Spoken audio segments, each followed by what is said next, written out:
एक समय में हमारी दुनिया में डायनासोर का राज था। वे चलते थे जहां हम चल रहे हैं। इसी हवा में सांसेली, इसी धरती पर लड़ाई लड़ी। इन दैत्य आकार बड़े विचित्र डायनासोर ने करीब 14 करोड़ सालों तक इस धरती पर राज किया। इन डायनासोर की कई हजार प्रजातियां थीं। इनमें से कुछ शाकाहारी थे, कुछ मांसाहारी। तो कुछ डायनासोर बहुत ही शांत स्वभाव के थे, वहीं कुछ डायनासोर बहुत ही हिंसक और खतरनाक थे। ये उस समय के सबसे सफल जीव थे, लेकिन फिर अचानक ऐसा क्या हुआ? आखिर वह कौन सी घटना थी जिसने इनका नामो निशान ही मिटा दिया? इसे जानने के लिए हमें करोड़ों साल पीछे जाना होगा और डायनासोर्स के उस अंतिम दिन को करीब से देखना होगा। तो आइए चलते हैं आज से 65 मिलियन साल यानी कि 6 करोड़ 50 लाख साल पीछे। आज से करीब 6.5 करोड़ साल पहले धरती पर मौसम सामान्य था। चारों ओर सूरज की रोशनी बिखरी हुई थी, लंबे लंबे पेड़ों से टकराती, समुद्र की ठंडी हवाएं और चारों तरफ डायनासोर के चिल्लाने, चिंघारने की आवाजें। जब यह सारी डायनासोर्स प्रजाति बड़े ही आराम से धरती पर अपना जीवन बिता रही थी, तब 10 करोड़ साल पहले ही इनकी किस्मत लिखी जा चुकी थी। 10 करोड़ साल पहले एक छोटा एस्ट्रॉयड का टुकड़ा जो सुदूर अंतरिक्ष से आ रहा था, वह पृथ्वी से लगभग 20 करोड़ मील दूर मंगल और बृहस्पति के बीच बने क्षुद्र ग्रह बेल्ट में घूम रहे एक बड़े एस्ट्रॉयड से जा टकराता है। इस टकराव से उस बड़े एस्ट्रॉयड की दिशा बदल जाती है और वह क्षुद्र ग्रह बेल्ट से निकलकर सीधे पृथ्वी की ओर 22,000 मील प्रति घंटे की रफ्तार से बढ़ने लगता है।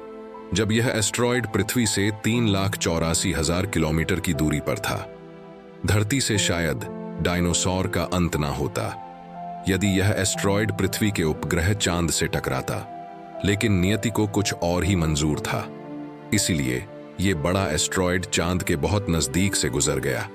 40 किलोमीटर के व्यास वाला 2 ट्रिलियन मेट्रिक टन का यह एस्ट्रॉयड प्रत्येक सेकंड के साथ साथ धरती के करीब बढ़ता जा रहा था।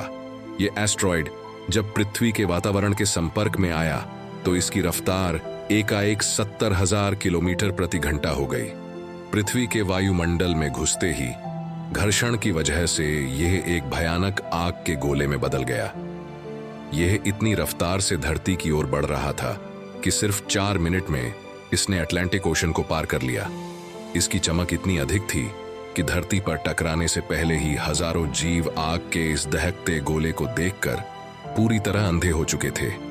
यह जीव उस उल्का को देख नहीं पा रहे थे, लेकिन वह उसकी भयानक गर्मी को महसूस कर रहे थे। कुछ ही क्षण में यह एस्ट्रॉयड मेक्सिको की खाड़ी के पास जमीन से टकराता है और लगभग 35,000 डिग्री सेल्सियस की ऊर्जा वाला एक भयंकर विस्फोट होता है। इस टकराव का विस्फोट लगभग 10 हाइड्रोजन बम के विस्फोट के बराबर था।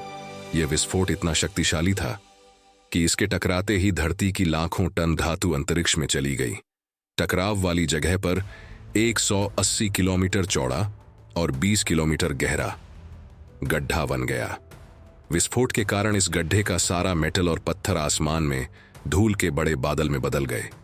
16 मिनट 40 सेकंड बाद जमीनी टकराव की वजह से धरती के अंदर चारों ओर 11.1 तीव्रता की भूकंपीय तरंगें उठने लगी।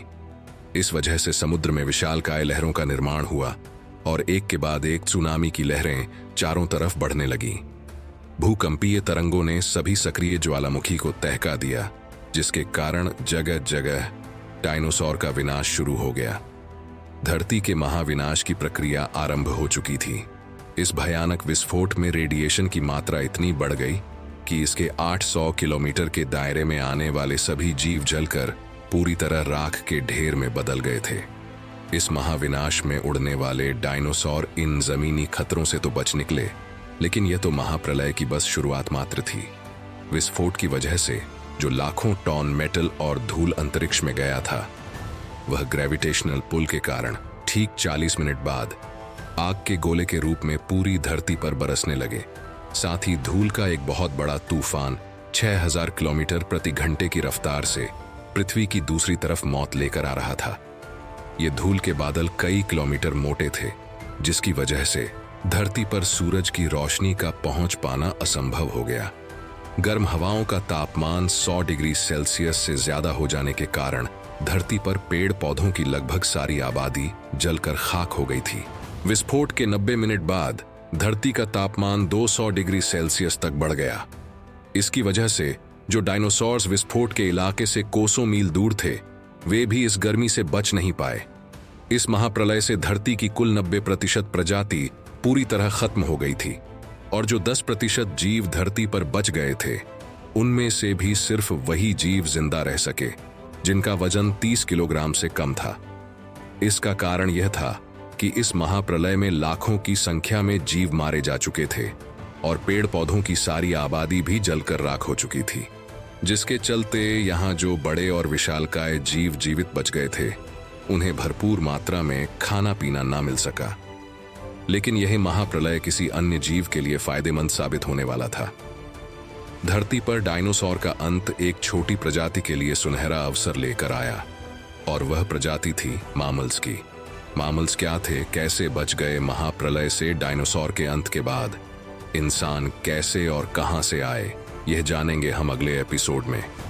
यदि आप चाहते हैं कि हम अगला वीडियो जल्द से जल्द बनाएं, तो इस वीडियो पर 2000 लाइक्स जरूर दीजिए और हमारे चैनल को सब्सक्राइब कर हमारा सपोर्ट जरूर करिए।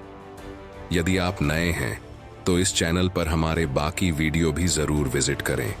साथ ही सब्सक्राइब कर नोटिफिकेशन बेल आइकॉन को भी जरूर दबाएं। मिलते हैं अगले एपिसोड में। तब तक के लिए एस्ट्रोलैंड एक्सप्लोरर के साथ जुड़े रहिए।